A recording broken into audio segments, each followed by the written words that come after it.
আজ প্রমাণ হয়ে গেছে আমার প্রতি তোমার স্নেহ মমতা সবকিছু মিথ্যে, সব সাজানো, সব নাটক। এসব তুই কি বলছিস রাসেল? হ্যাঁ, ঠিকই বলেছি।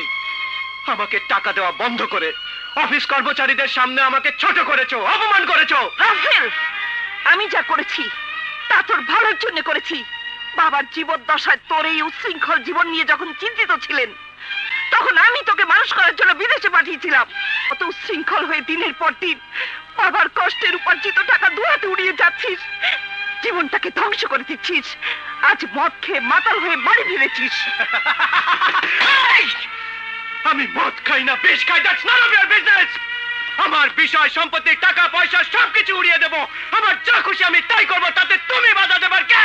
Who are you? কি বললি? বুঝতে পেরেছি, সেদিন বাবা যা করেছিলেন ঠিকই করেছিলেন। শুরু থেকেই যদি তোকে শাসন করতাম, তাহলে তুই আজ আমার সামনে দাঁড়িয়ে মাতাল হয়ে কথা বলতে পারতি না।